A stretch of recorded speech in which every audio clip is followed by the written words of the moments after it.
Shalom, shalom, shalom. Selamat pagi masyarakat iman yang dikasihi oleh Tuhan. Hari ini kita bersyukur karena kebaikannya kita masih boleh melangkah dalam kehidupan kita. Walaupun kayaknya mungkin malam kemarin kita ada khawatir, ada bingung, ada mungkin gak bisa tidur gara-gara kebanyakan mikirin banyak masalah yang kita lewati. Belum soal uang, belum soal orang. Tapi percayalah bahwa ketika kekhawatiran itu kita serahkan kepada Tuhan, kita akan lebih menemukan kebahagiaan. Mari bersama-sama kita mengucap syukur pagi hari ini. Kita pujikan PKJ 149 bait pertama dan yang kedua. PKJ 149 bait pertama dan yang kedua. Ucap syukur pada Tuhan karena kita diselamatkan olehnya. Senandungkan lagu baru, senandungkan lagu baru baginya.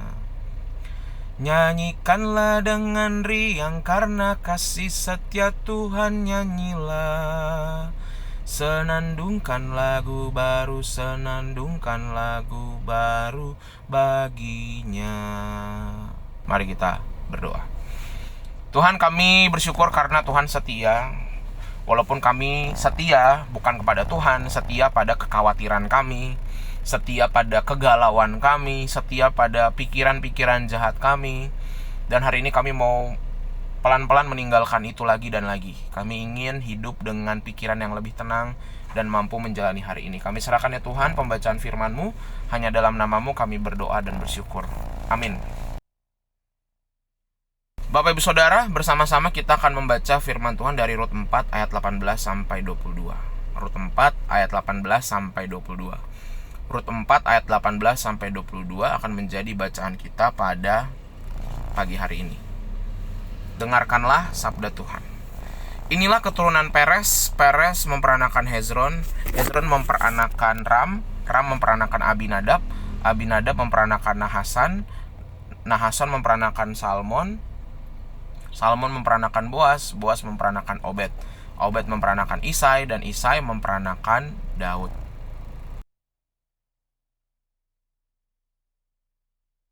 Bapak Ibu Saudara, segala sesuatu indah pada waktunya. Wah, ini istilah yang paling sering dipakai sama wong Kristen kalau temennya lagi ada masalah, kalau hidupnya lagi ada kedukaan, kalau masalah di depan sedang berjalan, kita akan bilang semua akan indah pada waktunya. Tapi rasanya kalau kata-kata itu kita yang rasakan langsung ketika kita lagi masalah, kita malah kesel. Enak banget ngomong gampang, indah pada waktunya. Kamu gak tahu kalau lagi uangnya udah mepet, udah kosong kantong dompet, indah pada waktunya mau makan apa? Makan pakai indah pada waktunya. Atau ketika kita sedang sakit, indah pada waktunya. Ini lagi sakit demam sampai masuk ICU. Enak banget bilang indah pada waktunya, udah keadaannya berat seperti ini. Jadi kata indah pada waktunya tuh kadang-kadang gak semua orang bisa langsung terima. Karena seolah-olah kita cuman kayak dibilang suruh sabar. Sabar mah semua orang juga sabar gitu kan. Bisa kita kebawa emosi. Tetapi indah pada waktunya memang kenyataannya begitu. Apa yang kita alami seringkali gak bisa kita lihat saat ini. Kita hanya melihat titik kecil dari kejadian hidup kita, dari gambaran dan rancangan besar Tuhan yang lebih luas. Itu ibaratnya melihat sebuah lukisan, cuma melihat titik kiri pojok. Ada sebuah lukisan gede nih, tapi fokus kita cuma di kiri pojok aja. Wah, lukisan ini mah jelek, sebelah sini mah jelek, gambarnya cuma hitam doang. Ya iya hitam doang, padahal satu lukisan gambarnya itu pemandangan yang indah. Tapi karena kita cuma lihat titik pojok sebelah kiri, ngelihat cuma bagiannya padinya doang yang hitam, yang dekat sama tanah. Padahal kalau kita mundur, lihat lebih besar, semua lukisannya, ada pegunungan, ada sawah, ada kerbau, ada macam-macam yang ketika jadi satu lukisan besar indah semuanya. Dan ini juga yang dialami oleh Naomi dan Ruth. Ruth yang akhirnya bersama-sama dengan Boas yang menikah karena dia adalah penjaminnya setelah melewati proses yang panjang kehilangan suami pertama. Sampai akhirnya bersama dengan Naomi berproses dan ternyata Tuhan tunjukkan jalan. Sanak saudaranya masih dekat dan menjalankan hukum Taurat. Akhirnya dia dapat jaminan hidup kembali keturunan yang dipikir sudah habis. Bagi seorang perempuan pada zaman Israel tidak punya keturunan, entah karena mandul ataupun karena suaminya meninggal, adalah sebuah momok yang berat. Tapi rupanya Tuhan selamatkan dia dari proses itu. Dan kita bisa lihat, sekalipun dia sebenarnya bukan, si Ruth ini bukan keturunan Israel loh, orang luar. Yang Israel mah Naomi sama keluarganya, jadi suaminya Ruth yang meninggal. Tapi Tuhan baik, dan justru dari rahimnya Ruth lahirlah Isai yang adalah Raja Daud, yang adalah nenek moyangnya, garis keturunannya Maria dan Yusuf, orang tuanya Tuhan Yesus. Dari seorang yang mengalami tragedi kehilangan suami dan anaknya. Dan bagi Ruth dan Naomi, mereka tidak tahu bahwa keturunannya itu jadi Raja Daud dan bahkan Tuhan Yesus. Mereka sampai mati pun masih merasa hidupnya ada bagiannya yang gagal, ya berhasil cuman karena menikah sama Boas. Udah, dia gak melihat bahwa sejauh itu akan luar biasa. Dan dalam hidup kita juga akan ada momennya seperti Ruth dan Naomi. Kita mungkin saat ini, bahkan ada orang yang menderita sampai akhir hidupnya, ada. Tapi kita gak pernah tahu bahwa penderitaan yang dia lalui justru mungkin menolong orang, saudaranya kah, tetangganya.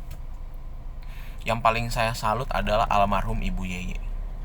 Almarhum Ibu Yeye ketika meninggal, justru ketika dia meninggal, uang kedukaannya itu menghidupi saudara-saudaranya. Padahal Ibu Yeye berjuang sampai akhir hidupnya. Waktu itu saya ingat sekali ngedampingi proses pengobatan yang ternyata ada tumor tumbuh di rahim yang sudah, ternyata tumor yang sudah menuju ke kanker itu udah lengket sama usus bahkan.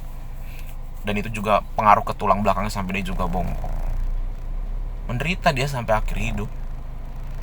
Tapi justru keindahannya itu setelah dia udah gak ada, baru orang-orang di sekitarnya merasakan dampak. Sampai dia jadi kesaksian. Berapa kali dia selalu jadi kesaksian.